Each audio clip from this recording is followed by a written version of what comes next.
Gelofte dag. Die gelofte van 1838, waar die voortrekkers by die slag van Bloedrivier of voor die slag van Bloedrivier afgelê het. Een van die belangrikste kultuurhistoriese Christelike vakansiedae in die Afrikanerse geskiedenis en een wat ons tot vandag toe nog herdenk. Maar waarom doen ons dit? Orania het elke jaar op 16 Desember gelofte dag waar gelofte fees gevier word en die hele dag word soos 'n Sabbat aan die Here gebring. Goed, geagte luisteraar, geagte kyker, saam met my in die ateljee is Pieter Bischoff, voorsitter van Orania se geloftefees komitee. Oom Pieter, baie welkom hierso.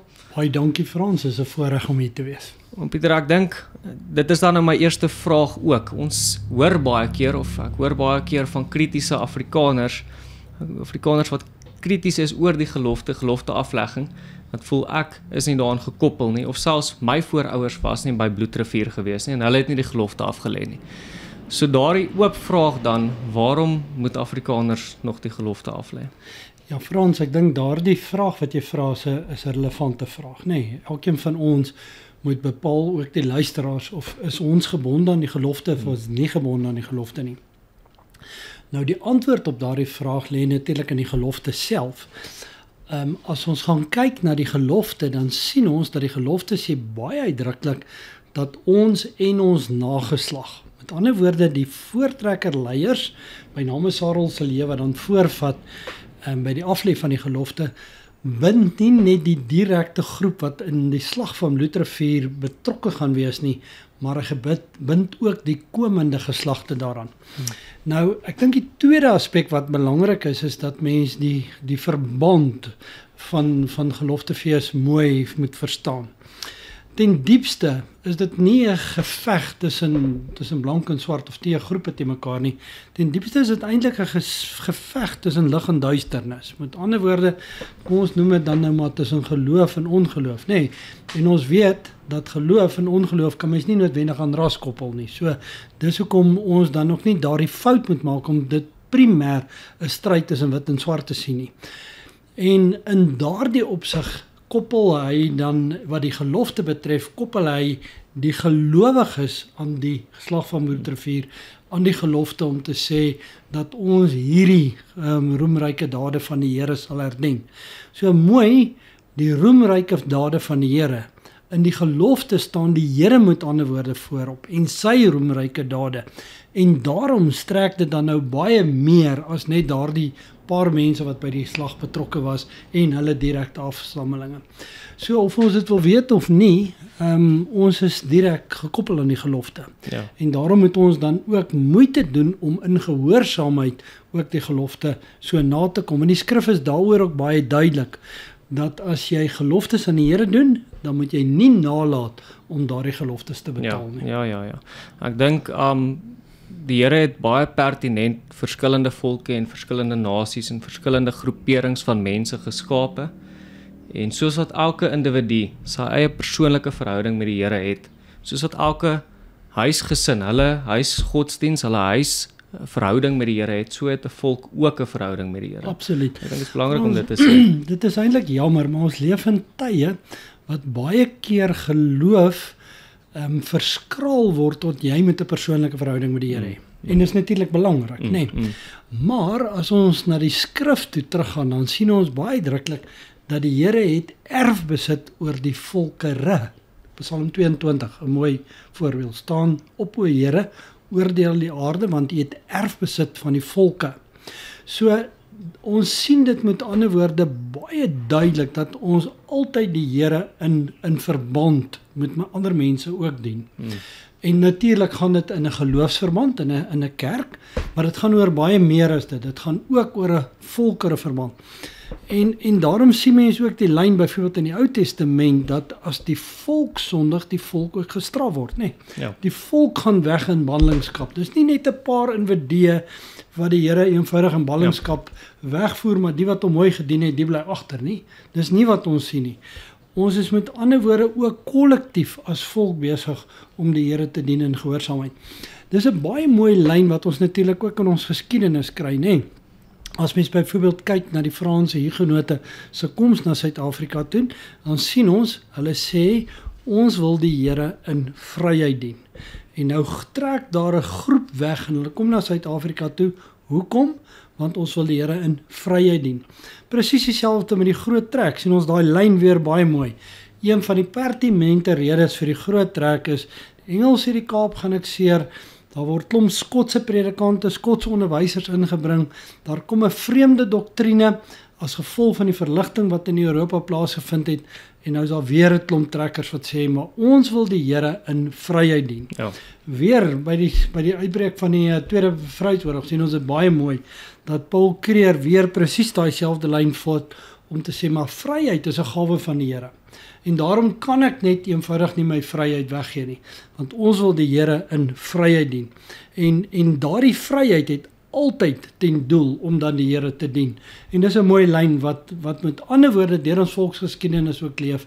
So kollektief dien ons die Here in vryheid. En dis wat Orania natuurlik ook is. Dis presies wat Orania doen, en dit is wat ons ook baie duidelik vir mekaar kan sê, is Orania is nie eenvoudig net 'n gemeenskap van Afrikaners nie, dit is 'n gemeenskap van Christen Afrikaners. Ja. En daarom kan ons ook sê, ons Godgegewe roeping is om ons gemeenskap vry te maak. Ja. Vryheid ook in ons geloof. Ons moet die fasiliteit probeer skep deur die genade van God, waar ons vry kan wees om ons geleenthede met skriflesing en gebed te kan open, waar ons suksesse toe te kan skryf van die genade van die Here, en waar ons in ons eie dorp en ons eie gemeenskap ons eie geloftefeeste vier en herdenk en wy aan die Here. Kan ek net daaroor 'n opmerking maak? Wat mense natuurlik moet besef is, ongelukkig is Afrikaners wat dit betref onder geweldige druk. As gevolg van ons omstandighede het ons begin om individueel te dink. Ek dink aan my eie veiligheid. Nee, ek bou 'n lekker hoë mure om my huis en nou is ek veilig. Of ek dink aan my eie watervoorsiening, ek sink vir my 'n boorgat. Of ek dink aan my eie energieverskaffing, ek sit vir my panele op die dak. Maar ons dink nie meer kollektief nie. Ons dink nie meer, hoe kan ons as gemeenskap die Here dien nie. Ja. En dis wat Orania dan onderskei van klomp ander plekke in Suid-Afrika. Orania is iets waar klomp mense bymekaar kom en sê, maar ons het 'n band met mekaar. Ons is gebind aan mekaar. Soos ons aan die Here gebind is, so bind die Here ons ook aan mekaar. Ja. Jy het dit net nou mooi gesê, nê, volkeverskeidenheid. Is baie interessant, lees ons in Genesis 9, Genesis 10 lees ons van die toring van Babel. So volkeverskeidenheid is 'n opdrag van die Here reeds voor die toring van Babel, wat die mense dan nie gehoorsaam nie, en daarom daal die Here af en hy verwar die taal, om juis daardie volkeverskeidenheid ook so tot stand te bring. Jesaja 42 sê dit baie mooi, nê. Jesaja 42 sê, dis te gering vir my, sê die knegt van die Here, om net die God van Jakob op Israel te wees. Ek het u gemaak tot 'n heil, 'n seën vir die volke, vir die nasies. Ja. Maar dan moet ons besef dat daardie volkeverskeidenheid wat die Here tot stand bring, is nie 'n doel op sigself nie. Die doel daarvan is dan juis om die Here te dien. En ek dink daarvan is Orania mooi vergestel. Ja, 'n groot deel van ons identiteit lê in ons geloof. En dit is graag ook wie ons wil wees en die vryheid wat ons wil geniet. So gepraat van daardie vryheid dan, op watter manier herdenk Oraniërs Geloftedag? Ek dink wat ons met vir mekaar sê, vir Oraniërs is Geloftedag 'n hoogtepunt in die jaar. Dis absoluut spesiaal, nee. Want in Geloftedag kom die hele gemeenskap bymekaar en dink terug aan die roemryke dade van die Here. Daar staan nie een of ander groepering of een of ander kerkverband of iets voorop nie, maar regtig die roemryke dade van die Here. Dit en dit alleen. En daarom het ons die gewoonte op Orania om altyd as gemeenskap saam by die oewer bymekaar te kom. En dan lyk die verrigtinge soos volg, dat daar 'n predikant gewoonlik vir ons voorgaan. So het so 'n rotasiebasis wat ons volg, wat ons die verskillende denominasies in Orania gebruik, wel baie keer predikante van buite, en dan het ons ook 'n geleentheidsspreker. Nou is belangrik, die gelofte sê ook om die volgende geslag te vertel van die roemryke dade van die Here, en daarom hoor dit ook by 'n geloftedagviering, dat iemand weer die geskiedenis, die geslag van Boetrivier ook vertel en dit in konteks plaas. Juis in lyn met die gelofte, om ook weer so terug te dink ook na die Here se roemryke dade, dan nou nie net in die skrif nie, maar ook in ons eie volk se geskiedenis, waarvan Boetrivier dan nou 'n mooi voorbeeld is, nê. En ja, dan na afloop van die verrigtinge kuier ons altyd lekker saam. Daar's vure beskikbaar vir die mense wat wil braai en so kuier ons dan nou met ander woorde ook lekker saam en geniet mekaar se geselskap. Kom ons sê gou vinnig so oor die relevantie van die verhaal wat vertel word, die verhaal van Bloedrivier wat vertel word. Ek kan nou nie presies onthou nie. Ek het op 'n punt tydens 'n toer by die Voortrekker Monument geleer dat daar so 'n stuk of 5, dit is nou wat mense kon identifiseer, so 'n stuk of 5 wonderwerke wat mense wat ons tot vandag toe nog kon raak sien. Dinge wat eenvoudig net nie in die boere se guns getel het tydens daai stryd nie. So die gelofte is nie 'n ding wat ligsinnig afgelê was nie. Ek dink dit was dit was in 'n baie moeilike omgewing, 'n stadium van totale benoudheid. Die Bloukraansmoorde wat net voor dit gebeur het, ons mense wat verskeer en dood en gemartel is. En nou sit ons op hierdie kruin van uitwissing. Ons is op die punt van uitwissing deur 'n barbaarse aanval wat gaan volg. Die kruit is nat. Ons is in 'n minderheid. Niks wil saamwerk nie. Dis 'n mistigheid. Ons kan nie ver genoeg sien dat die gewere sou kan werk nie. Om te sê dat die Here ons nie daaruit gered het nie, klink vir my al soos 'n vorm van laster. Ja. Die gelofte wat daar afgelê het is 'n ooreenkoms wat gemaak is tussen die mens en God het ons daar uit ons ellende uitgered. Ja. Kom ons sê nee, die woord gelofte sê presies mooi wat dit beteken. Die gelofte is met ander woorde iets wat ons aan die Here beloof. En omdat dan God beloof is, daarom noem ons dit dan 'n gelofte. So dis die verskil tussen 'n belofte en 'n gelofte. En as mens nou mooi gaan kyk na dit wat die trekkers doen, dan besef hulle presies die benarde posisie waarna hulle verkeer. Dit wat jy nou sê. En daarom, as mens na die hele aard van die gelofte gaan kyk, dan is die gelofte nie iets van Here, hierdie is 'n ooreenkoms of wat ook al nie. Dan is dit gewoon, Here, as U ons sou red. Ons besef, dis nie in ons hande nie. Ons besef, soos wat jy gesê het, alles is teen ons. Dan gaan ons al die eer vir hierdie oorwinning aan U gee. Dus nie die feit dat ons met beter wapentuig gesit het, of die feit dat ons in getalle meer was, of wat ook al nie. Die omstandighede is absoluut teen ons.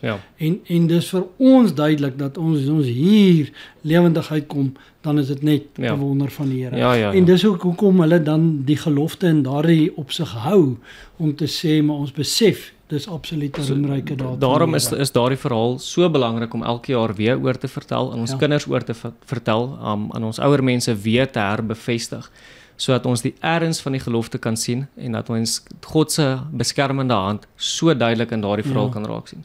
En dan die tweede deel daarvan is natuurlik, as mens die erns verstaan, dan is dit 'n tyd om fees te vier, want ons is gered daaruit. Ons kan dankbaar wees en daarom noem ons dit ook geloftefees.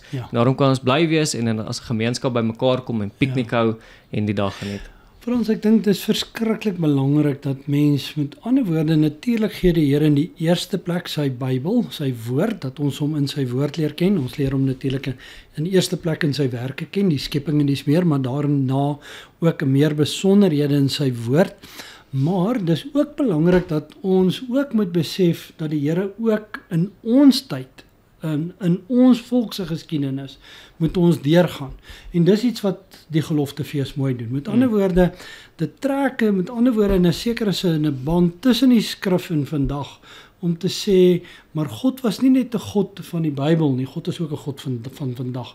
En ons kan ook sy roemryke dade, kan ons ook in ons eie geskiedenis sien. En daar's klomp voorbeelde daarvan, waar geloftefees maar een van hulle is, hoe ons sien hoe die Here eenvoudig met ons deurgegaan het. En dit beteken die Here is ook vandag, is hy 'n God wat alle dinge beheer, alle dinge regeer, en kan ons ook in ons nood, en laat ons dit vir mekaar sê, ons is in die nood, kan ons ook na hom toe vlug. Ons kan ook ons reformeer en terugkeer na hom en sê, Here, maar as U ons uit hierdie benoudheid red, dan kom werklik alle eer na U toe. Ja. So die gelofte is tydens daai tydperk van Bloedrivier ook nie net op een slag afgelê of geskryf, opgestel, afgelê en daar's ons dit gedoen en dit is verby nie. Hulle het elke aand en tot die opvolg van 16 Desember is die gelofte deur die hele jaar afgelê. En dit is 'n tradisie wat ons hier in Orania laat boue bly het. Ja. Gelofteweek vooraf program is 'n produk van die Geloftefeeskomitee hier op Orania. Ja. Hoe werk dit? Ja, Frans, ek is bly jy vra daardie vraag, want dit is belangrik. Nee, met ander woorde, in lyn met die gelofte het ons dan ook gesê, dis nie net 'n eenmalige japtrap gebeurtenis nie, maar ons wil graag ook veral wat die kinders betref, wil ons vir die kinders die erns van hierdie saak mooi onder hulle aandag bring. En daarom het ons 'n voorafprogram wat altyd na bepaalde goed kyk. Is altyd 'n kombinasie van 'n paar dinge. Die gelofte word natuurlik elke week, elke dag gelees, soos wat dit ook die gebruik was voor die slag van Bloedrivier. Daar word geopen met skriflesing en gebed. Maar dan het ons 'n bepaalde tema, iemand wat oor iets praat. Iemand, kom ons gebruik 'n paar voorbeelde. Laas jaar was daar byvoorbeeld iemand wat van ons verduidelik het, vir die kinders verduidelik het, hoe werk 'n voorlaaier. En as jy nou besef hoe werk 'n voorlaaier, dan besef jy, dis nie net vertel op en skiet nie. Ja, nee, dis 'n hele proses. En as daardie voorlaaier ook te warm word, dan het dit ook implikasies. So, met ander woorde, daar is klomp aspekte, watter kos die voortrekkers geëet het, hulle vervoermaatreëls, hoe het ons waar gewerk en dis meer, wat mense met ander woorde ook graag die kinders wil blootstelling gee, sodat die kinders ook kan groei en toeneem in kennis, en dat hulle ook beter die wonder van Geloftefees kan verstaan, dat hulle ook kan besef, maar dis nie net 'n klomp verering van 'n klomp Afrikaner helde, boerehelde nie, maar laat hulle werklik besef, wel hierdie is 'n reddende daad van die Here gewees. En daarom moet ek sê, dit is so lekker om dit in die vryheid van jou eie gemeenskap te kan doen. 'n Geloftefees voorafprogram waar jy die vryheid van jou eie publieke areas kan geniet, waar jy 'n straatoptog kan hou met fakkels of wees dit met kultuurhistoriese vlae wat jy kan afstap. En hier in Orania word ons nie gepla of uitgedaag met allerhande politiese argumente oor, julle het nou weer daardie vlag gewapper hier in 'n straat wat 'n publieke area behoort te wees. Hoe moet die ander kulture voel of waarna verwys dit, of watter politieke standpunt maak jy nou? Ons kan eenvoudig ons kultuur daar vier sonder dat dit bevuil word met allerhande politieke argumente. So, miskien sal dit lekker wees om vir ons vertel wat is van die aktiwiteite wat by publieke areas gehou word. Ons het gepraat van die voorlaaiers en die kos wat gemaak word. Ek weet daar was 'n fakkelloop op hierdie jaar se program. Die koppie wat geklim word, Orania se koppie, dit is lekker uitdagende enetjie. Ja, kom ek sê gou, ons spring weg deur eers die koppie te klim. Dit het al by ons 'n bietjie 'n vorm van geskiedenis geword. Om elke jaar die koppie te klim en dan bo op die koppie regtig net bietjie bymekaar te kom en net weer mooi te besin presies waaroor gaan dit dan nou met Geloftedag. Die tweede dag het ons dan die fakkelloop wat ons so bietjie 'n element ook wil inbring van hoe voel dit net om in die nag te loop. Nee, kinders word vooruit met ligte en straatligte en dis meer. Dis net 'n bietjie iets om meer met 'n fakkel te loop en net te besef wat is die implikasie daarvan. Die derde aand is vir ons baie belangrik. Dis 'n aand in die museum. Orania het 'n baie goeie museum met byvoorbeeld 'n baie goeie wapenversameling, juist klomp wapens wat uit daardie tydperk dan ook dateer. Maar weer eens is belangrik dat die kinders ook daardie verbintenis met hulle geskiedenis moet ken, nee. Ons weet, iemand wat sy geskiedenis nie ken nie, weet nie waartoe hy op pad is nie. Jy leer juis uit jou geskiedenis waartoe is jy op pad. En daarom is dit vir ons belangrik dat ons by die museum bymekaar kom en ons maak dit lekker vir die kinders. Ons sing klomp Afrikaner liedjies saam. Ons persoon met 'n trekklavier wat speel. Die kinders geniet daardie saam sing ongelooflik baie. En dan maak ons hierdie jaar bietjie vir hulle roosterkoek. Net dat hulle bietjie iets sien van hoe die voortrekkers se kos ook gewerk. Maar jy maak dit darm in 'n braaier en met 'n rooster. Ons maak dit darm op 'n rooster, ja. Die wat wil stokbrood braai kan seker stokbrood braai. Ja. So dit is besonder. En dan die Saterdag het ons weer groot boeresport. Dis ook tradisie. Daar sien die kinders ook maar net weer ook watter sport het die jeug van daardie tyd deelgeneem, driebeenresies, bietjie sakspring, allerhande sulke goed. En dan die maandag is vir ons ook 'n besonderse dag. Die maandag is die bekendstelling van die Kreur video. So bietjie op 'n ander lyn, maar tog baie nou verwant.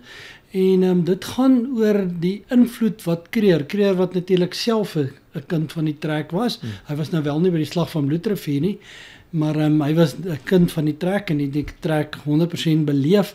En dit maak Kreer se geslag so besonder, nee. Hulle is die geslag wat vryheid verwerf het, dit toe verloor het, weer teruggekry het en dan nou in Kreer se tyd op die ouend ook weer verloor het en dan weet ons later het hulle ook weer daai vryheid teruggekry.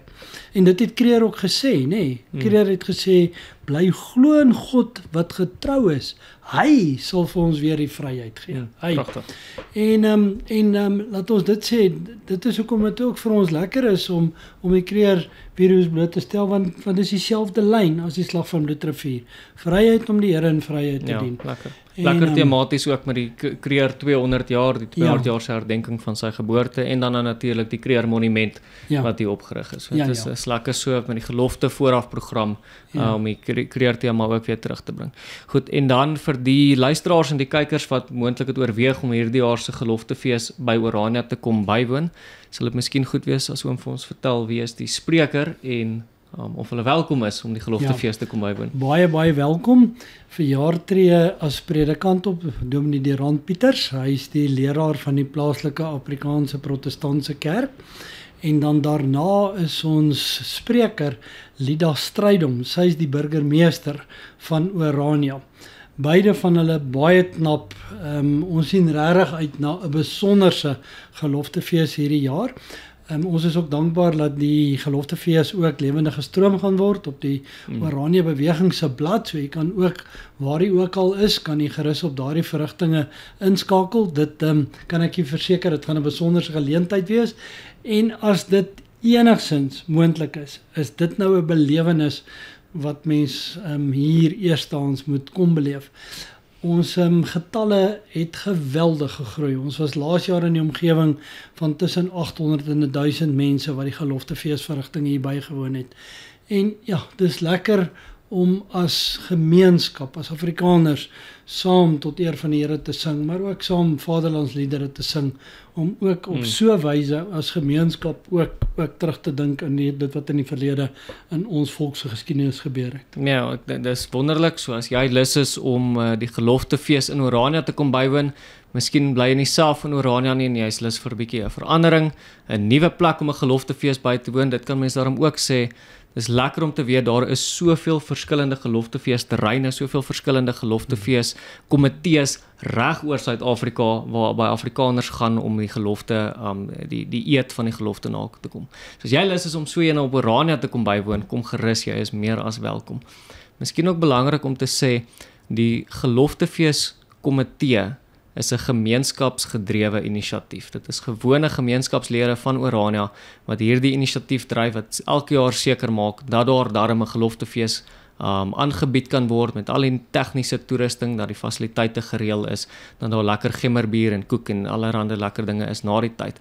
As jy graag hierdie inisiatief wil ondersteun, as jy 'n aktiewe bydrae wil maak om seker te maak dat ons volgende jaar se geloftefees nog groter kan groei, dan kan jy so maak deur ons webblad te besoek. Dit is orania.co.za en daar is ons 'n donasie knoppie en daar kan jy 'n donasie maak so groot of klein as wat vir jou beskikbaar is en daar sê jy net met jou verwysing geloftefees. Vir die van julle wat op YouTube kyk, ek laat die skakel in die eerste kommentaar van hierdie video. So jy kan net daar gaan klik en dan kan jy 'n bydrae maak en dan weet jy het ook bygedra tot die geloftefees in Orania. Goed, om Pieter Bischoff, ek sê vir oom baie dankie. Baie dankie Frans, dit is 'n voorreg om hier te wees en dit is 'n voorreg om saam met mede-Afrikaners nie net landwyd nie, maar ook wêreldwyd ook hierdie besonderse gebeurtenis te kan herdenk. Wonderlik. Baie dankie.